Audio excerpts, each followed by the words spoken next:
Bonsoir, c'est Férisso pour la partie 2. Je suis désolée. En fait, mon téléphone n'avait plus de batterie et du coup, j'ai dû recharger mon téléphone pour pouvoir poursuivre donc la vidéo. Donc, vous avez la partie 1.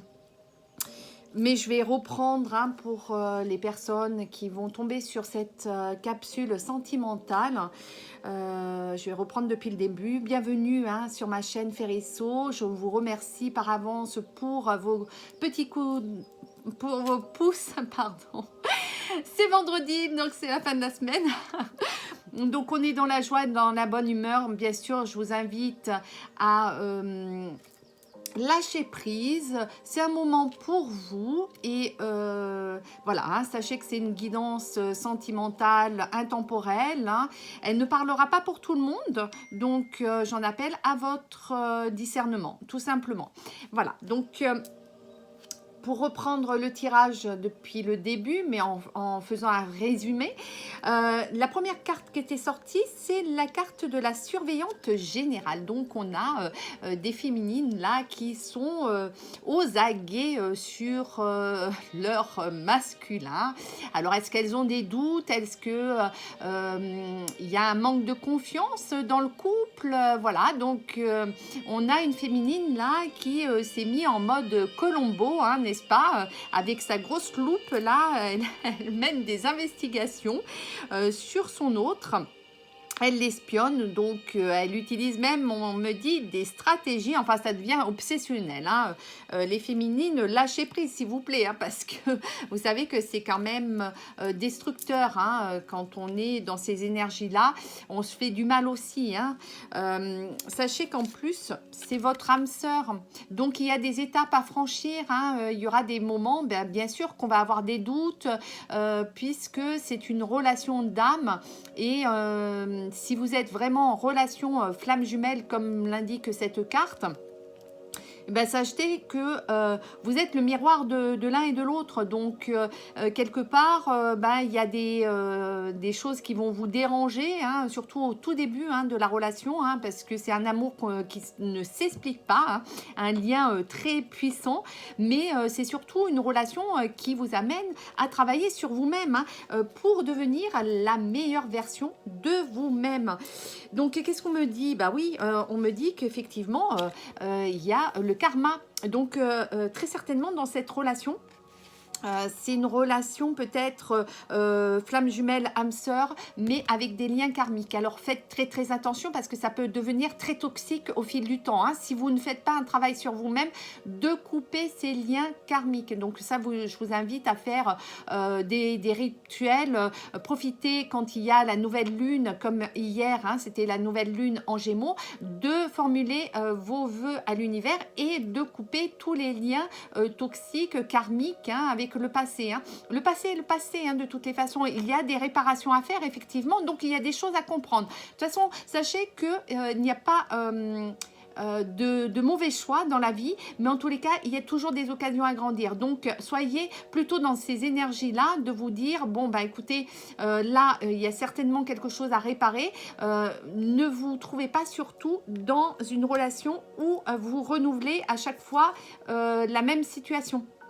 Voilà, on me parle de la voix de l'âme. Et là, on est sur l'énergie de la féminine, donc qui est en train de travailler sur elle-même, puisque, oui, elle en a peut-être marre de faire la surveillante, là, d'être effectivement Colombo au féminin, donc elle en a peut-être marre de cette situation et donc elle fait un travail sur elle-même, elle médite, on me dit que voilà, elle fait appel à la voix du cœur, à la voix de la complétude, elle est dans une guidance intérieure, dans une connexion à soi. Donc, ce qui m'indique que avec cet œil-là, peut-être qu'elle est en train de travailler son troisième œil, donc ses intuitions, pour savoir un petit peu. Moi, c'est ce qui me fait dire. Est-ce qu'elle travaille ses intuitions pour justement faire confiance à sa petite voix qui lui indique peut-être des messages concernant son âme sœur et sa flamme jumelle. Qu'est-ce qu'ils me disent d'autre? Bah voilà, la féminine, elle dit de toutes les façons, ce qu'il y a de sûr, c'est besoin de rien, besoin de toi, quoi. Je sais que c'est toi, je t'ai reconnu. Donc, il y a, et oui, il y a ce manque, hein, et on est sur le 15, le 6, hein, qui représente la famille dans sa globalité, mais aussi l'amour, quoi, hein. Donc, elle est vraiment dans cette tristesse, nostalgie, dans des fantasmes illusoires. Il y a cette absence, hein, qui lui pèse, mais elle sait que c'est un amour hors norme. Donc, voilà, elle est vraiment dans cette conscientisation, hein, je le ressens. Et alors le masculin, lui, bah, il est carrément, lui, il la ressent aussi en 5D, quoi. Donc il y a des synchronicités entre vous. Moi, je vois même de la télépathie, hein, quand l'un pense à l'autre, voilà. Soit vous avez des heures miroirs et soit vous avez des sensations qui vous arrivent dans le corps. Bah, sachez que là, ce sont des signes, hein, quand vous avez le corps qui vibre et d'un coup, sans que, bon, ben, sans que ça soit vraiment dû à quelque chose, bah, écoutez, soyez à l'écoute de ces signes parce que c'est certainement votre autre qui vous envoie un message, hein. En tous les cas, lui, il rêve de vous, tu es en moi, il sait que c'est vous aussi, hein. Donc, il y a un grand amour avec le 6, hein, là, hein. On me dit que c'est, ben voilà, on me le confirme, hein, c'est un couple sacré. Voilà, hein. Donc on est dans un couple sacré, on est donc dans un lien d'âme, de flamme jumelle, âme sœur, couple énergétique, hein. Le 11 est sorti 2 fois, hein. Il est sorti en deuxième carte et là il sort maintenant encore, hein. Donc vous êtes vraiment, oui, dans cet amour de fraise, hein. C'est sucré-salé chez vous, c'est très très fort, hein. C'est sur le plan sexuel en plus, c'est un lien à une sexualité sacrée. Donc effectivement, je crois que là, on est dans l'amour du grand A. Du grand A, mais c'est aussi le A de l'alpha, hein. Donc il y a une transformation, hein, qui va s'opérer, mais des deux côtés, hein, de toutes les façons, hein. Sachez que cette relation fait travailler les deux. Voilà, donc vous allez être en mutation, en renaissance, et vous allez aller vers la meilleure version de vous-même. Alors, encore une fois, non mais là, s'il n'y a pas une synchronisation, 38, ça fait 11. Et là, on est sur le chiffre 11. Là, regardez. Alors, soyez attentifs aux synchronicités, aux heures miroirs, hein, parce que regardez, là, cette carte, le 15, ça fait 6. J'ai le 6. Mais c'est juste incroyable. Donc, oui, il y a vraiment des signes, hein, des grands signes, parce que là, regardez, 29, eh ben, on est encore sur du 11, hein. Donc, on me confirme cette relation sacrée. Voilà, bah, voilà, l'amour inconditionnel. C'est vraiment, vous êtes dans l'empathie de l'autre, dans la bienveillance de l'autre. Il y a vraiment des ondes très puissantes entre vous. Et c'est un amour qui est très énergétique. Parce que, je vous dis, vous ressentez l'un et l'autre, quoi. Vous êtes la moitié d'âme, hein. Donc, c'est vrai que c'est comme les inséparables. C'est-à-dire que quand vous vous reconnaissez, vous savez que vous ne pouvez pas vivre l'un sans l'autre. En tous les cas, même si vous vivez à distance, eh ben, il arrive toujours un moment où vous avez besoin, même si vous êtes en rupture, en séparation, en silence radio, même si ça dure des semaines, des mois, il arrivera toujours un moment où l'un ou l'autre voudra reprendre le contact. Et parce que c'est comme ça ne s'explique pas. C'est quelque chose qu'il faut vivre, qu'il faut connaître pour le comprendre en fait. Donc vous êtes son miroir, hein. Et même si vous avez des personnalités différentes, hein, parce qu'il faut savoir que nous sommes tous des êtres uniques en soi. Donc, et c'est pour ça que en fait, on dit toujours 1 plus 1 égale 1, mais vous faites le troisième. Le troisième, c'est la complémentarité. J'allais dire la complétude, mais oui, c'est quand vous arrivez à cette complétude que vous pouvez vous unir en fait, hein. Parce qu'il y a très peu de flammes jumelles qui arrivent à s'unir, hein, parce qu'elles sont toujours dans des étapes, dans du travail sur elles-mêmes, et c'est quand on arrive normalement en fin de cycle que on peut s'unir avec sa flamme jumelle. Mais pour ça, il faut avoir fait vraiment un gros travail sur soi-même, hein, et avoir mis de côté son ego et être vraiment dans un amour inconditionnel où on ne juge pas l'autre, jamais, et on n'a pas des mots plus hauts que l'autre. C'est-à-dire que si on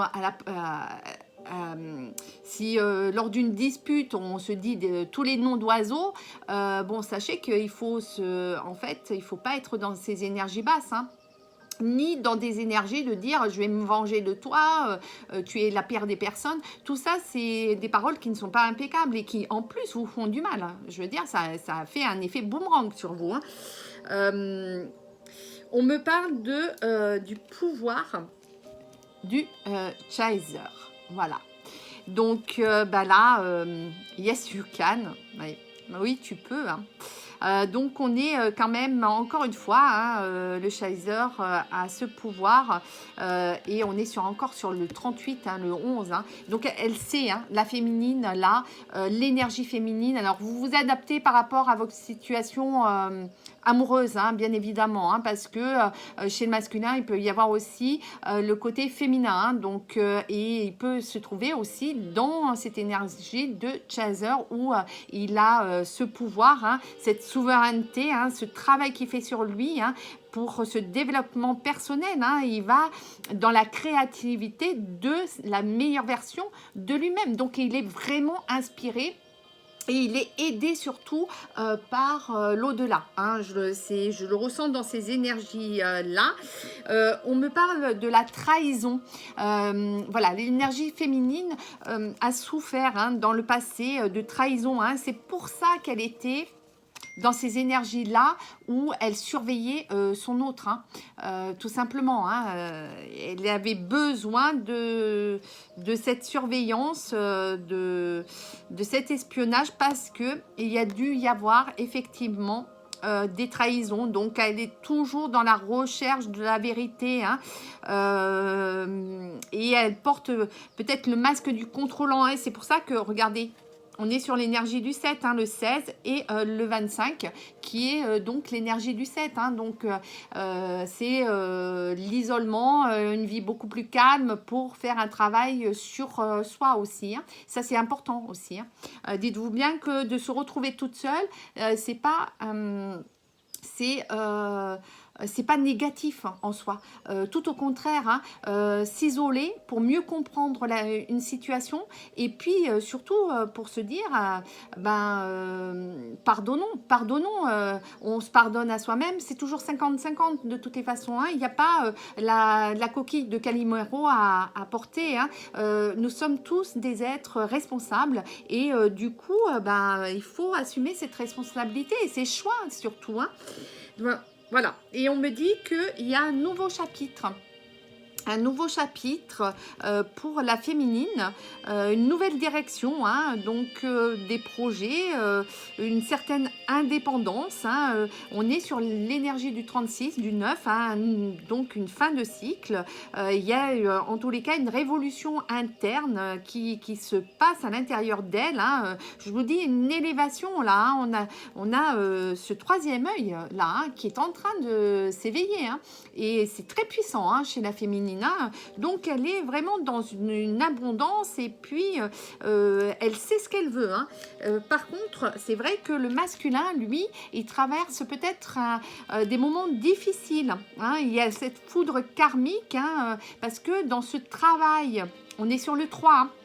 Donc, on est sur la créativité. Et effectivement, ben, pour créer son propre bonheur et puis pour créer la meilleure version de soi-même, eh ben, il faut franchir des étapes. Et là, c'est compliqué parce que il y a des liens karmiques qui sont très forts et qui le poursuivent. Donc, tant qu'il n'a pas fait le deuil de son passé, ben, c'est compliqué. Il est en conflit interne. Donc, il est vraiment dans la nuit noire de l'ombre. Hein. Mais il va s'en sortir, j'en suis sûre, hein, de toutes les façons. Même si, bah oui, mais ça le conduit à porter des masques. Donc, ça, enlevez vos masques, l'énergie masculine, là, parce que le problème, c'est que plus vous allez enlever, en plus là vous êtes en fin de cycle, hein, donc c'est bien parce que ça veut dire que vous en avez conscience, hein, de ces masques et peut-être que bon ben voilà, hein, vous allez faire en sorte de mettre votre ego de côté et de vous montrer vraiment tel que vous êtes. Parce que cet amour-là, il doit être accepté comme ça. On doit vous accepter tel que vous êtes et accepter l'autre tel qu'il est, sans vouloir le transformer à son image. Vous voyez ce que je veux dire? Donc, on me dit que le cœur a ses raisons. Eh bien oui, hein, donc on est dans des énergies de libre arbitre et donc d'aiguillage, de possibilités d'apprentissage, de réalité. Et donc, on est encore sur l'énergie du 12, là, donc du 3. Hein. Donc, on est en train de s'élever hein, sur le plan spirituel. Et on a ce masculin qui a quand même cette énergie de nostalgie hein, qu'il poursuit, mais c'est normal, hein, effectivement, hein, il a ses flashbacks, ce manque, hein, et comme sa féminine, hein, de toutes les façons, hein, on a eu la carte hein, où elle était dans le manque, hein, avec besoin de rien, envie de toi, mais vous êtes pareil, hein, de toutes les façons, hein, n'oubliez pas que vous êtes le miroir de l'un et de l'autre, donc il y aura des étapes où l'un va ressentir exactement ce qu'a senti l'autre à un moment donné. Donc, il va mieux comprendre en fait. Mieux comprendre. Ah ben, il y a la fête chez moi, je sais pas, dans mon village, je sais pas ce qui se passe. Mais en tous les cas, il y a une... bon, il y a une montée de Kundalini. Pour la féminine, hein, je vous dis, elle a cette envie de sexualité sacrée avec son masculin. Hein. Il y a cet alignement des chakras. Hein. Donc, une grande montée d'énergie avec ce 3. Hein. Donc, elle est vraiment, vraiment dans cette créativité d'aller vers la meilleure version d'elle-même pour pouvoir aussi élever son autre. Hein. Parce que, regardez, en tous les cas, le masculin, grâce à sa féminine aussi, hein, mais grâce à vous deux, hein, parce que c'est un travail qui se fait vraiment ensemble presque, hein, mais je dirais qu'il y en a toujours un qui est plus à la traîne que l'autre, mais le but en soi, c'est de pouvoir s'élever vers le meilleur et laisser le côté obscur là où il était, tout simplement. Donc, aller toujours vers la lumière et le soleil. Et là, on me dit qu'en tous les cas, ce masculin, il est en train, on est encore sur le 48, hein, donc on est sur le 12 et le 3, hein, donc on est vraiment dans la créativité. Là, vraiment, vous êtes en train de créer votre propre cocon, j'ai l'impression, ça y est, hein, vous avez compris, vous vous êtes reconnu, vous savez que chacun de votre côté, il faut faire ce travail nécessaire parce que cette relation se mérite, hein, c'est pas donné à tout le monde et donc pour arriver à un amour complètement en complétude, en harmonie, hein, avec cette fleur de lotus, quoi. Ça va être juste une polarité yin-yang. Quand le yin rencontre son yang, comment vous dire, c'est, ben voilà, le lien est énergétique. Voilà. Écoutez, moi... c'est juste superbe comme tirage parce que vous savez que c'est lui, vous savez qu'il y a qui a cette âme connectée à l'autre, vous le ressentez, hein, et on est sur l'énergie du 8. Alors peut-être que vous vous êtes trouvé tout simplement, vous vous êtes peut-être rencontrés sur votre lieu de travail, hein, sur un lieu professionnel, hein, puisqu'on a ce 8 hein, qui représente le pouvoir matériel. C'est bien possible hein, que, en tous les cas, voilà, hein, c'est une connexion qui est très puissante et on me dit que tic-tac, tic-tac, hein, ce n'est qu'une question de temps. De toutes les façons, vous êtes dans un timing divin. Il y a des synchronicités. Il y a la bulle temporelle avec vous, hein, tout est juste de toutes les façons, hein, dans tous vos ressentis, vous savez que vous êtes faits l'un pour l'autre, hein. Vous avez la temporalité cosmique avec vous. Il s'agit juste de patienter. Hein. Là, on est sur le chakra couronne, hein, l'élévation de la féminine vers l'ascension. Hein. On me dit une libération hein, de tout ce qui était peut-être toxique hein, dans sa vie hein, et vers un nouveau, en tous les cas, vers un changement qui va être juste superbe. Voilà, et on me parle, on me le confirme, hein, step by step, hein, bah oui, hein. Les 7 étapes de ton parcours. Donc, la première étape, c'est la rencontre. La deuxième étape, c'est la séparation. La troisième étape, c'est la reconnexion. Pardon. Et la quatrième étape, c'est la danse entre l'âme et l'ego. La cinquième étape, le lâcher-prise. La sixième étape, la pratique. La septième étape, l'harmonie. Alors vous êtes où ? Dites-le moi dans les commentaires, ça m'intéresse parce que on est sur le 37, le 10, donc nouveau départ. Ça veut dire que la fin de cycle, nouveau départ, une belle évolution. Vous êtes dans la résilience, dans la sagesse de votre couple, de cette... de ce couple sacré, hein. Vous avez super bien avancé, mais moi j'aimerais bien savoir dans quelle étape, alors je vous le mets là, comme ça vous allez pouvoir me dire en commentaire là où vous trouvez. En tous les cas, moi je vais vous laisser sur cette carte. Et je vais vous souhaiter un merveilleux week-end. Profitez de ce beau soleil, de ces températures estivales. Et dites-vous que l'amour est plus fort que tout. L'amour guérit tout et l'amour est l'essentiel. L'amour, c'est le mot du jour. Bonne soirée. Ferrisso, vous pouvez me suivre aussi sur TikTok si vous le souhaitez. À bientôt, au revoir.